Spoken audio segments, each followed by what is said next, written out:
کوئٹہ میں ایک دن جامعہ مسجد قندہاری میں تقریر کرتے ہوئے جب پتھروں کی بارش شروع ہوئی تو سب بھاگ گئے سوائے ایک شخص کے، اور وہ شیخ طاہر پنجپیری رحمہ اللہ تھے۔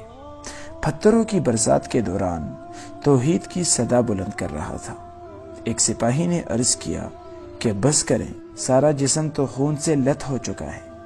طاہر رحمہ اللہ فرمانے لگے، زبان تو ابھی تک چل رہی ہے اور جب تک یہ چلے گی بس نہیں کروں گا۔ یہ وہ شخصیت ہے جو سوابی کے ایک چھوٹے سے گاؤں پنجپیر میں غلام نبی خان کے گھر میں فروری 1916 کو اس لڑکے یعنی محمد طاہر کی جنم ہوئی۔ والد کی خواہش تھی کہ بیٹا عالم دین بنے، اور ان کی والدہ کو نصیحت کی تھی کہ اگر خدا نخواستہ میں مر گیا تو میرے بیٹے کو علم کے لیے بھیج دینا۔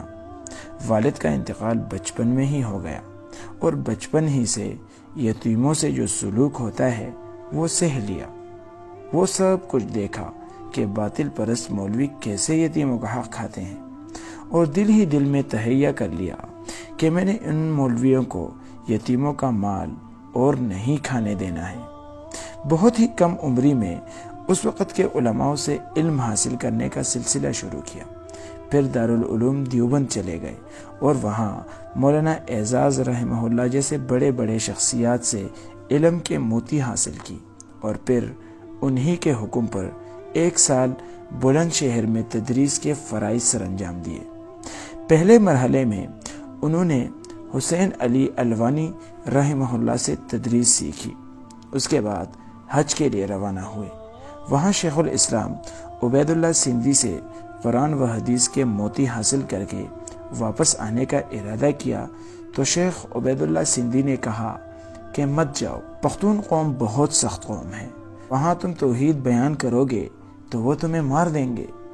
شیخ طاہر نے جواب دیا کہ میرے قوم کا مجھ پر حق ہے، انہیں میں کیسے جہنم میں جاتا دیکھ سکتا ہوں۔ انہیں سعودی عرب میں قاضی کا عہدہ بھی مل رہا تھا، لیکن وہ ٹکرا کر واپس وطن آ گئے۔ واپس آئے تو ہر طرف اندھیرا ہی اندھیرا تھا، سارا قوم مخالف تھا۔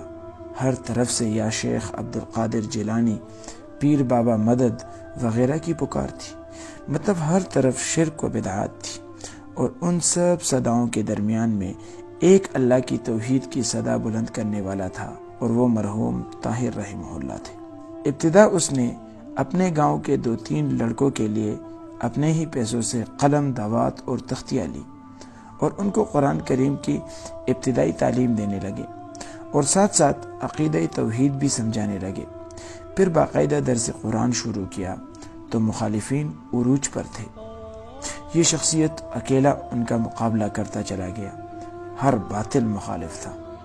کوئٹہ میں جامعہ مسجد قندہاری میں تقریر کرتے ہوئے جب شیخ طاہر پر پتھروں کی بارش شروع ہوئی تو سب بھاگ گئے۔ شیخ طاہر میدان میں کھڑے رہے۔ ایک سپاہی نے عرض کیا کہ اب بس تو کریں، سارا جسم تو خون سے لت ہو چکا ہے۔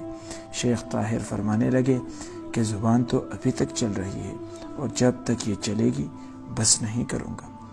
ختم نبوت کی خاطر جب صوابی کے چوک میں گدے پر بیٹھا کر ہڈیوں کا ہار پہنایا گیا تو اس وقت شیخ صاحب سے پوچھا گیا کہ اب بولیں، کیا کہو گے؟ شیخ صاحب نے جواب دیا، اب بھی میری زبان پر وہی ہوگا جو منبر رسول پر تھا۔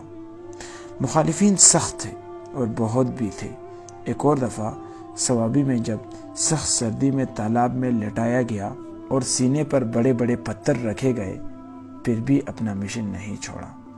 زندگی کے آخری دنوں میں لوگ اپنی جائیدادوں کی، مال و حال کی وصیتیں کرتے ہیں، تب بھی طاہر اپنی اولاد سے آخری وصیت میں فرما رہے تھے کہ میری موت یہ نہیں کہ آپ مجھ پر مٹی ڈال دیں، بلکہ میری موت یہ ہے کہ آپ دروس قرآن و سنت چھوڑ دیں۔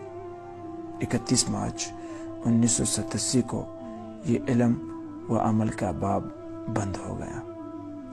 اے میرے خدا، جس نے اللہ اور اس کے رسول کا پیغام گھر گھر تک صحیح معنوں میں پہنچایا، اسے مجھ اور میرے والدین سمیت جنت الفردوس میں اعلیٰ مقام عطا فرمائے۔